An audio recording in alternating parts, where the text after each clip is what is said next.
इससे कोई फर्क नहीं पड़ता कि आज आप कौन सा डिज़ाइन सॉफ्टवेयर यूज़ कर रहे हैं, क्योंकि कुछ टाइम बाद हर टेक्निकल नॉलेज पुरानी हो जाती है।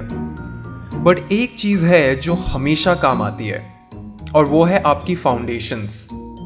इस 15 एपिसोड की सीरीज़ में मैं आपके साथ वो हर एक इम्पॉर्टेंट चीज़ शेयर करूँगा जो मैंने as a self taught UX designer सीखी है। मैं हूँ अंश मेहरा, एक यूएक्स डिज़ाइनर और स्टोरी टेलर फ्रॉम Zaddle.com, जो कि एक वर्चुअल इवेंट्स होस्टिंग प्लेटफॉर्म है। इस सेशन में मैं आपको वो सारी कॉमन गलतियां बताऊंगा जो मैंने और शायद काफ़ी ज़्यादा नए यूएक्स डिज़ाइनर्स ने इग्नोर करी है।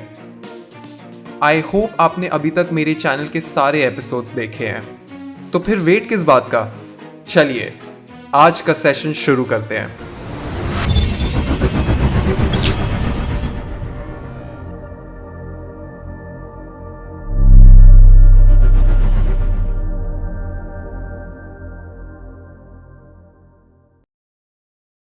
Alright, welcome to lecture 7। और इस सेशन में हम देखेंगे कि हमारे फिग्मा के जो टेक्स्ट स्टाइल्स होते हैं उनको डिक्लेयर करने का सबसे फास्ट और इफेक्टिव तरीका क्या है। क्योंकि पिछले सेशन में हमने देखा कि एम्स क्या होते हैं, रेम्स क्या होते हैं, पिक्सेल्स क्या होते हैं, तो हमारे को थ्योरी तो समझ आ गई। बट फिग्मा में टेक्स्ट स्टाइल्स को डिक्लेयर करने के लिए 2-3 ऐसे प्लगइन्स हैं जिसको यूज करके आप अपना बहुत सारा टाइम सेव कर सकते हैं। तो ये मेरी pencil. I am going to assume कि आपने इससे पहले के 6 एपिसोड्स ऑलरेडी देख लिए हैं, क्योंकि अगर आपने वो नहीं देखे तो आपको थोड़ी सी कंफ्यूजन हो सकती है। अगर आप यहाँ पहली बारी आए हो तो भी कोई बुराई नहीं है, आप इस वीडियो के बाद सारी वीडियोस कंप्लीट कर सकते हो। बट बेसिकली अगर आपने एपिसोड 6 देखा होगा तो आपको basics of UI type systems आता होगा, तो इस वीडियो को समझने में आपको थोड़ी सी कम प्रॉब्लम होगी। उसके अलावा I hope that you have started watching the office hours playlist. Figma के यूट्यूब चैनल पे एक प्लेलिस्ट है ऑफिस आवर्स करके, प्लीज उसको देखना शुरू करिए और नोशन पे अपने लर्निंग्स को डॉक्यूमेंट करना शुरू करिए, जिससे आप जो जो सीख रहे हैं आप कहीं ना कहीं उसको टाइप करते रहोगे तो it's easy to revise. Medium पे, जो कि एक ब्लॉग की वेबसाइट है, वहां पे मैंने भी आर्टिकल्स लिखना शुरू करा है। इनफैक्ट और भी बहुत सारे डिजाइन आर्टिकल्स है, तो आई होप कि आपने अपने मीडियम आर्टिकल्स पढ़ना शुरू कर दिया है। मैं अपने आर्टिकल्स की भी लिंक डिस्क्रिप्शन में डाल दूंगा। और ऐसा मैंने पहले बोला कि अगर आप पहली बार आए हो तो it's okay, you can finish ये सारा syllabus after this video. And in the and, most importantly, I hope कि आप अपने माइंड और शरीर का ध्यान रख रहे हो, क्योंकि इसमें से कुछ भी मैटर नहीं करता अगर आप अपना ध्यान नहीं रख रहे हो। ऑलराइट, तो लास्ट सेशन में हमने डिस्कस करा था कि 3 बकेट्स होते हैं, यूआई टेक्स्ट, लेबल्स और पैराग्राफ्स। हमने ये भी डिसाइड करा कि इस बकेट के अंदर कौन कौन से टेक्स्ट साइजेस होंगे, कहाँ से शुरू करना है, कहाँ तक खत्म करना है, कितने टेक्स्ट साइजेस रखने हैं, लाइन हाइट क्या होती है, सब कुछ। बट अब क्वेश्चन ये आता है कि जब हम एक फिग्मा स्टाइल को डिक्लेयर करते हैं तो डिक्लेरेशन का मतलब ही क्या है। जब भी आप कोई टेक्स्ट स्टाइल बनाते हो और आप फिग्मा को बोलते हैं कि ये एक डेडिकेटेड स्टाइल है, ये इसको मेरे को as a design token declare करना है, तो आप मेजरली अपने फॉन्ट को लॉक करते हैं, लाइन हाइट को लॉक करते हैं, कर्निंग को लॉक करते हैं। कर्निंग का मतलब है कि जो स्पेस होता है between each and every letter, जिसको लेटर स्पेसिंग या कैरेक्टर स्पेसिंग भी बोलते हैं कुछ लोग। और साथ ही साथ आप अपना फॉन्ट वेट लॉक करते हैं। तो अगर आपने कोई स्टाइल बनाया है तो ये जो 4 चीजें हैं इनको आप ओवरराइड नहीं कर सकते। अगर आपने बोला है कि ये 12 पिक्सल का बोल्ड है, तो ऐसा नहीं कि आपने सेम स्टाइल को यूज करके 12 पिक्सल का मीडियम कर लिया। ये 4 प्रॉपर्टीज आप ओवरराइड नहीं कर सकते। बट एक प्रॉपर्टी है जो लॉक नहीं होती, वो है कलर। तो टेक्सटाइल किसी भी कलर का हो सकता है। आपने डिक्लेयर चाहे ब्लैक में करो, बट आप उसको रेड को, ब्लू में, येलो में, जहां भी आप चाहो उस कलर को फिल कर सकते हो। तो बहुत लोगों को मैंने देखा है कि वो अपने टेक्स्ट स्टाइल्स के अंदर स्पेसिफिक चीजें डालते हैं जस्ट टू अंडरस्टैंड कि अच्छा ये टेक्स्ट स्टाइल ये है, ये टेक्स्ट स्टाइल ये, क्योंकि आपको हर स्टाइल को एक नाम देना होता है। एक बहुत इंपॉर्टेंट बात बताऊंगा, ये जो मेरा पैनल है ये मेरा राइट साइड पे दिखता है। जब भी मैं अपने टेक्स्ट स्टाइल्स खोलता हूं तो राइट साइड पे ये पैनल दिखता है। इस पैनल के अंदर 2 ऐसी चीजें हैं जो फिग्मा बाय डिफॉल्ट दिखाता है। वो है आपका स्टाइल का नेम, स्टाइल के नेम के साथ साथ वो आपको आपका फॉन्ट दिखाता है और आपकी लाइन हाइट दिखाता है। तो अगर ये मेरा स्टाइल है, ये मेरा स्टाइल का नाम है, और यहाँ पे 42 और यहाँ पे 48 है, इसका बेसिकली मतलब ये है कि 42 पिक्सल्स का इसका फॉन्ट साइज है और 48 पिक्सल्स इसकी लाइन हाइट है। तो कुछ लोग क्या करते हैं, अपने टेक्स्ट स्टाइल के अंदर ही कुछ ऐसे लिख देते हैं, रेगुलर 42 पिक्सल। इसकी नीड ही नहीं है, क्योंकि फिग्मा ऑटोमेटिकली ये दो प्रॉपर्टीज दिखाएगा ही दिखाएगा। तो जो आपका टेक्सटाइल का नाम होता है उसको आप यूज कर सकते हो वेट बताने के लिए, या उसको आप बता सकते हो उसकी हायरार्की बताने के लिए। तो जब भी आप एक स्पेसिफिक प्रॉपर्टी खोलते हो तो आपको रियलाइज होता है कि ये सब चीजें मैं लॉक कर सकता हूँ। ये हो गया मेरा फॉन्ट वेट, ये हो गया मेरा फॉन्ट एक्चुअली टाइप फेस है, अगर मैं टेक्निकली सही बोलूं, ये मेरा फॉन्ट साइज है, ये मेरी लेटर स्पेसिंग है, ये लाइन स्पेसिंग है, और ये पैराग्राफ की स्पेसिंग है। जब आप पैराग्राफ लिखते हो तो इन बिटवीन पैराग्राफ में कितना स्पेस होना चाहिए। आप चाहो तो एक डिस्क्रिप्शन भी लिख सकते हो जिससे आपके डेवलपर्स या दूसरे डिजाइनर्स को पता चल जाए कि भाई रेग 400 में इस पार्ट के लिए यूज करता हूं। तो उसके लिए थोड़ा आपके लिए ईजी हो जाता है चीजों को समझने के लिए। अब कौन कौन से टेक्सटाइल्स डिक्लेयर करें, हमने लास्ट ट्यूटोरियल में डिस्कस किया था कि एटलीस्ट 3 वेरिएशंस एवरी बकेट में होनी चाहिए। तो अगर आप बॉडी टेक्स्ट की बात करो 3 साइज तो बॉडी टेक्स्ट होने ही चाहिए, 3 टाइटल्स होने ही चाहिए, 3 लेबल्स होने ही चाहिए, और मैक्सिमम 5 तक कहानी ठीक रहती है। 5 के बियॉन्ड क्या होता है कि बहुत कॉम्प्लिकेशंस आ जाती है, इतनी ऑप्शंस आ जाती है कि डिजाइनर्स और डेवलपर्स को पता ही नहीं चलता कि यूज क्या करें। एक इंपॉर्टेंट कॉन्सेप्ट बताऊंगा यहां पर, अगर आप ध्यान से देखें तो मैंने बोला है कि मेरे पास 5 बॉडी टाइप फेसेस है, मैंने टेक्सटाइल्स 5 बनाए हैं। यहां से शुरू हो रहा है, यहां पे खत्म हो रहा है। ये जो सबसे छोटा फॉन्ट साइज है वो है 12 पिक्सल। आपको हमेशा अपने टेक्सटाइल्स को 12 पिक्सल से शुरू करना है, उससे नीचे नहीं जाना है, purely for accessibility reasons. But जैसे जैसे आप 12 से ऊपर जाते हो, ये अब आपकी चॉइस है कि आपने कितने फॉन्ट साइज इंक्रीमेंट करने हैं। तो इस केस में मैंने बोला कि भाई इसका जो नेक्स्ट साइज होगा वो डायरेक्टली 13 पिक्सल होगा, इसके नेक्स्ट 14 होगा, उसके बाद 15 होगा, उसके बाद 16 होगा। तो मोटा मोटा मैंने +1 पिक्सल हर स्टेप पे लिया है। कुछ लोग +2 भी कर देते हैं तो उनके पास कम बहुत बचते हैं। मेरा बेसिक फंडा ये है कि 16 से ऊपर अगर मैं 18 पिक्सल पे जाऊंगा तो 18 पिक्सल मैं अपने टाइटल के लिए यूज करूंगा, सिंपली बिकॉज 18 पिक्सल एक्चुअली में बहुत बड़ा फॉन्ट साइज है, वो बॉडी टेक्स्ट में काम आता नहीं है। It basically becomes a headline, अगर आप ध्यान से देखें। ये जो है ये मेरा फॉन्ट साइज है, और ये मेरा लेयर का नेम है। मतलब कि कैनवस पे हो सकता है मैंने UI body 1 लिखा हुआ हो, बट मैंने लेयर का नाम लिखा हुआ है UI/B1। अब ऐसा मैं क्यों करूंगा, और लेयर नेम का इतना इंपॉर्टेंस क्या है? फंडा ये है कि पहली बात, जब आप टेक्सटाइल डिक्लेयर करते हो, अगर मैं इस चीज को डिक्लेयर करूंगा तो जो मेरा टेक्सटाइल का नाम होगा वो UI body 1 नहीं होगा, वो ये निकलेगा, ये बन जाएगा मेरा टेक्सटाइल का नेम। इसलिए आपका लेयर नेम का सही होना बहुत जरूरी है। और आगे जाके हम एक ऐसा प्लगइन यूज करेंगे जिसका नाम है स्टाइलर, जिससे आपकी सारी लेयर्स इंस्टेंटली स्टाइल्स में कन्वर्ट हो जाती है। तो अगर आपका लेयर नेम गलत हुआ तो आपके सारे स्टाइल्स बहुत कंफ्यूजिंग हो जाएंगे। अब बात है कि मैंने ये ब्रैकेट्स में क्यों डाला है।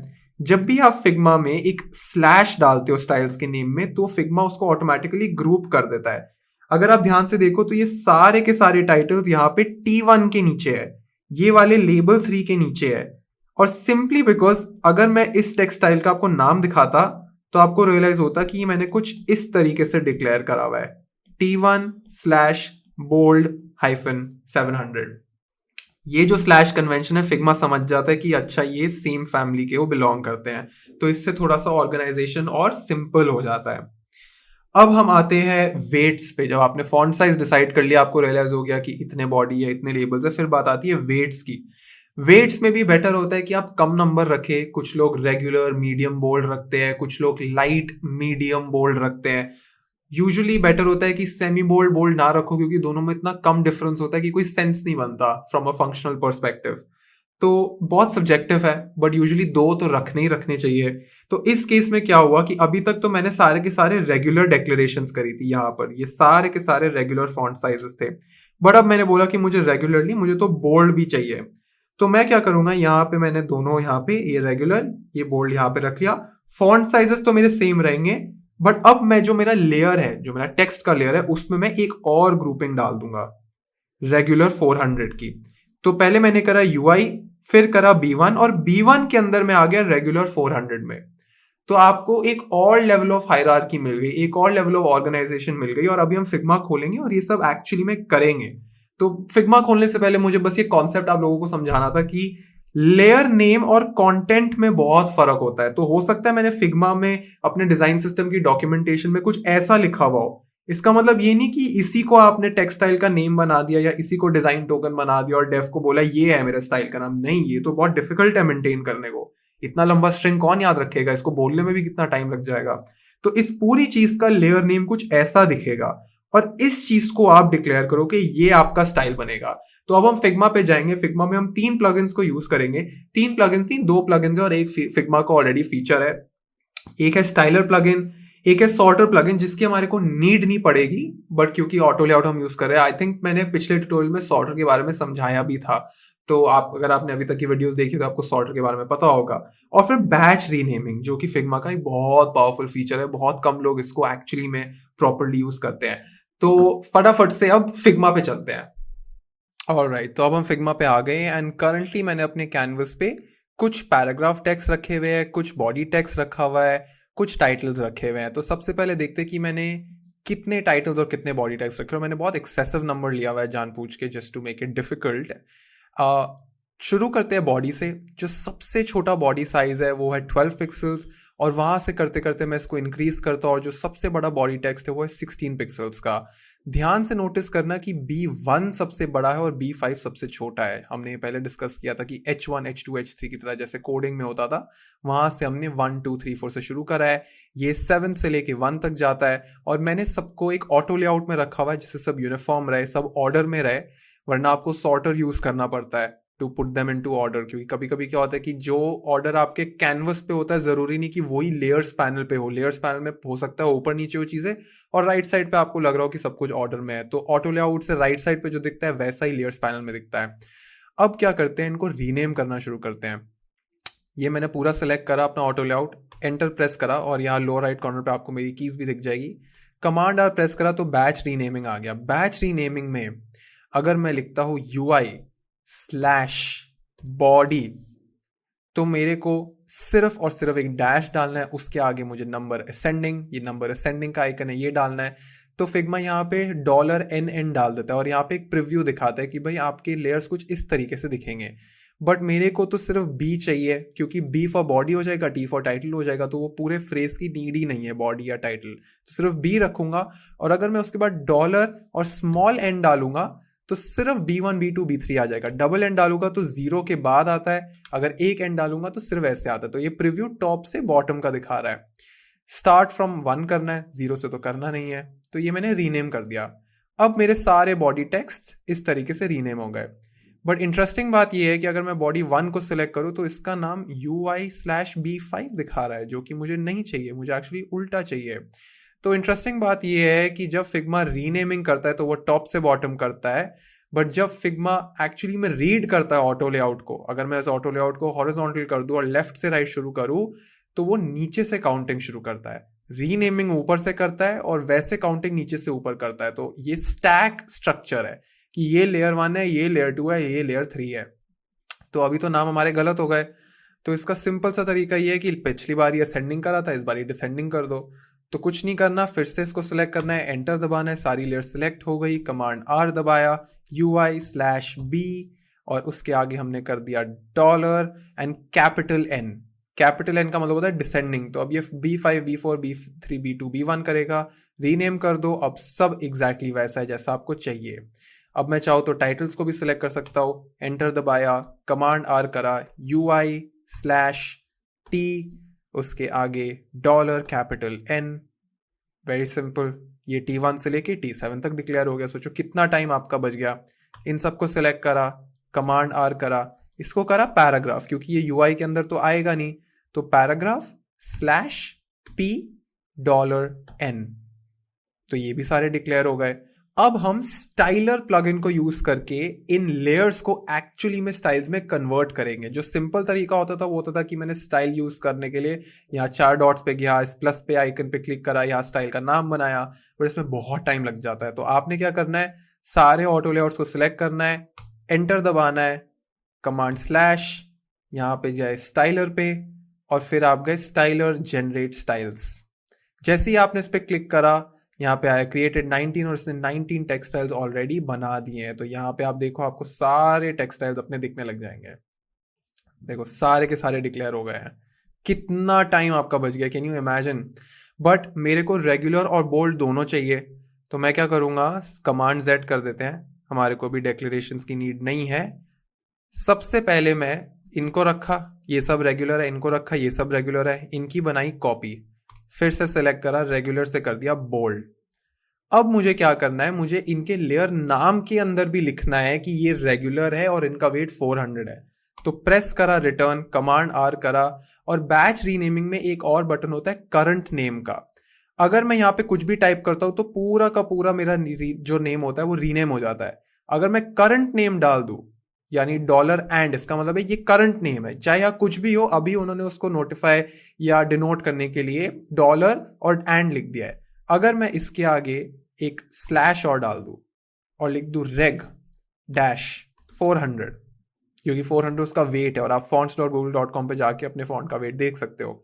इसको अगर मैं रीनेम कर दूं तो अब हर चीज के आगे रेगुलर 400 आ गया है। इसको सेलेक्ट करा, एंटर दबाया, कमांड आर पे गए, करंट नेम करा, स्लैश बोल्ड 700, क्योंकि इसका वेट 700 होगा, रीनेम करा, very simple, UI title 1 UI dash slash T1 slash bold 700, exactly हमारे को यही चाहिए था। अब इनको पकड़ लो, यहां पर बॉडी टेक्स्ट को हम भूल गए थे तो सिर्फ टाइटल्स को डिक्लेयर करते हैं, रिटर्न पे प्रेस करो, कमांड स्लैश पे जाओ, लास्ट चीज मैंने जनरेट स्टाइल्स ही करी थी तो वो ऑलरेडी मुझे रेकमेंड कर रहा है। अब आप देखो फटाफट से आपके सारे टाइटल्स कितने इजीली और क्लीन तरीके से यहाँ ऑर्गेनाइज हो गए हैं। अगर आप ये मैन्युअली करने बैठते तो आपका बहुत टाइम लग जाता।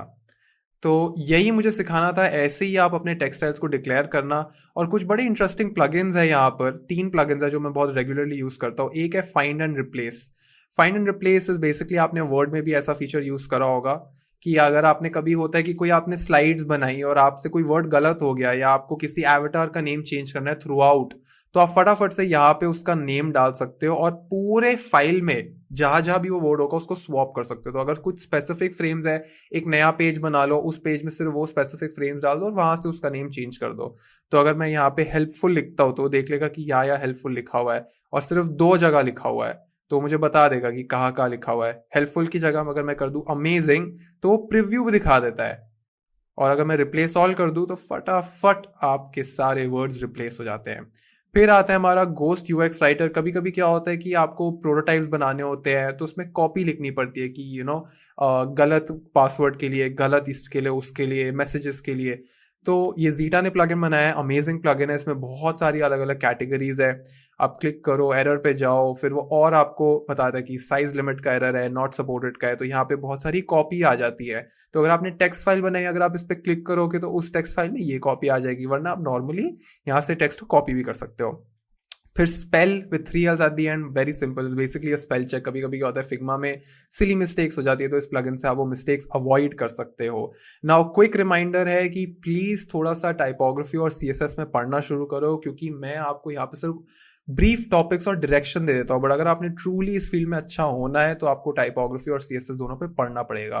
एंड मेक श्योर कि आप हर चीज रिवाइज कर रहे हो, क्योंकि अगर आप रिवाइज नहीं करोगे तो आप सब कुछ भूल जाओगे। ये सीरीज में मैंने इतनी मेहनत इसीलिए लगाई है कि I am depending on you guys to learn on your own and also revise, की जो मैं सिखा रहा हूँ आप पीछे जाके अपने नोशन डॉक्यूमेंट्स को खोलते रहते हो। एंड मीडियम आर्टिकल्स की तो मैंने बात कर ही ली थी, बट फिर से रेकमेंड करूंगा आप मेरे डिस्क्रिप्शन में जाना, आपको मेरे मीडियम आर्टिकल्स भी दिखेंगे और दूसरों के भी मीडियम आर्टिकल्स पढ़ना शुरू करो। And finish your pending videos after this video. अगर पूरी सीरीज में ऐसा कोई भी एपिसोड है जो आपने नहीं देखा हो तो प्लीज उसको कंप्लीट कर लो, क्योंकि पूरी सीरीज देखना बहुत जरूरी है। उसके अलावा प्रीमियम सेशंस ग्राफी पे चल रहे हैं, जहां पे हम बहुत इंटरेस्टिंग चीजें सीख रहे हैं, रिव्यू भी बहुत अच्छे आ रहे हैं। आप चाहो तो रिप्लेस भी देख सकते हो, इंटरफेस डिजाइन पे, नोशन पे, कि मैं नोशन कैसे यूज करता हूँ अपने गोल्स के लिए, लर्निंग्स के लिए। Then the art of learning fast and earning more, कि आप चीजें जल्दी कैसे सीख सकते हो और उनको मोनेटाइज कैसे कर सकते हो। How to get a design job that pays well, which is a very very important subject. Then एक एपिसोड है मेरा social media posters and carousels के ऊपर, कि मैं अपने सोशल मीडिया के लिए एक सिस्टम कैसे बनाता हूँ फिग्मा पे, जिससे मेरा एफर्ट बहुत कम हो जाता है, बट तब भी मेरे पोस्ट बहुत विजुअली अपीलिंग लगते हैं। और फिर एक कोर्स भी है, एक weekend discussion group sort of thing है, जहाँ पे हर फ्राइडे नाइट मैं अपने नोट्स डिस्कस करता हूँ, जो मैंने बुक से, गानों से, फिल्मों से सीखे, उन सारे नोट्स को मैं सबके सामने डिस्कस करता हूँ। ये डिजाइन से रिलेटेड नहीं है, बट थोड़े से डीप टॉपिक्स होते हैं। मैं बहुत क्यूरियस हूँ, तो मुझे बहुत मजा आता है इन सब चीजों के बारे में बात करने में। तो आपको सारी डिटेल्स anshmehra.graphy पे मिल जाएगी। लिंक मैं डिस्क्रिप्शन में डाल दूंगा। उसके अलावा प्लीज़ मेक श्योर कि आप सब्सक्राइब करें, वीडियो पे लाइक करें और अपनी कमेंट ज़रूर डालें, क्योंकि जब आप कमेंट करते हो तो यूट्यूब को पता चल जाता है कि ओके, लोग एक्चुअली में हैप्पी है इस कंटेंट से, लोग एक्चुअली में कुछ सीख रहे हैं, और मुझे बहुत अच्छा लगता है, मुझे बहुत मोटिवेटेड फील होता है। वरना अगर आप इंस्टाग्राम पर हो या ट्विटर पे हो तो प्लीज अपने रिव्यू के साथ मुझे टैग करिएगा। On Instagram it's anshmehra.work, on Twitter it's anshmehra with 3 A's at the very end। And I hope कि आप सीख रहे हो, आपने सारे एपिसोड्स देखे अभी तक। आई होप आप अपना ध्यान रख रहे हो। एंड नेक्स्ट वीक मिलते हैं गाइज। नेक्स्ट एपिसोड में हम spacing and grids and layout सीखेंगे, बहुत बहुत इंपॉर्टेंट सब्जेक्ट है। तो आई होप कि मजा आएगा, एक्चुअली मजा आएगा। All right, take care guys, see you।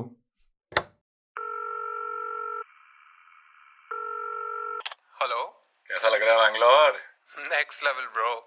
हर रोज मैं यहाँ कुछ ना कुछ नया सीख रहा हूँ। हाँ, लोग कहते तो हैं लाइफ बहुत फास्ट है बैंगलोर की।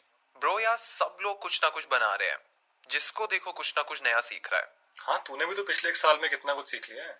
सही में इतनी सारी छोटी छोटी बातें होती है जिनके बारे में कोई डिस्कस ही नहीं करता। ब्रो, तुझे ना अपना एक्सपीरियंस शेयर करना चाहिए। आजकल तो ये पॉडकास्ट वगैरह का भी नया ट्रेंड शुरू हो गया है, तो तू लिखता भी है, तेरे पास सारी मेमोरीज भी पड़ी हुई हैं। हाँ वो तो है। मैं भी सोच रहा हूँ कि इन सब नोट्स को कंपाइल करके एक पॉडकास्ट शुरू करूँ। हाँ, क्योंकि तू तो ये सब बातें भूल जाएगा, बट अगर तूने ये सारे लेसन एक पॉडकास्ट में डाल दिए तो वो हमेशा के लिए इंटरनेट पे रहेगा। हाँ वही, मैंने तो नाम भी सोच लिया है। नाम? इतनी जल्दी? हाँ, क्या नाम है? Take it easy. Take it easy? क्यों? क्योंकि ब्रो ये जर्नी एक्चुअली में इतनी डिफिकल्ट नहीं है जितनी हमने इसे बना दिया है। मैक्सिमम लोगों को स्ट्रेस लेने की आदत पड़ जाती है, मुझे खुद पड़ गई थी। हाँ, ये याद है मुझे, पर तू काफी चेंज हो गया 1 साल में। और इतनी इंट्रोस्पेक्शन के बाद भी मुझे कभी ना कभी स्ट्रेस होता है, बट हाँ, I am definitely way ahead from where I started. कभी कभी आदमी को ज्ञान की नीड भी नहीं होती यार, बट अगर जर्नी के बीच में कोई आकर आपको थोड़ा रिलैक्स कर देना तो वो भी बहुत हेल्प कर जाता है। Sometimes it's actually important to just take it easy. Exactly bro, तूने मेरी लाइफ में वो सेम पार्ट प्ले किया है, तो वो एक सीनियर चाहिए होता है। You need that person who has gone through the paths that you are going through, and that advice is needed. And तू कर शुरू ब्रो, टेक इट इजी। नाम भी बढ़िया है, कंटेंट भी बढ़िया होगा। लेट्स सी, आज बैठता हूँ रिकॉर्ड करने। चल, डिनर का टाइम हो गया है, बाद में मिलाता हूँ। हाँ, ओके, बाय बाय।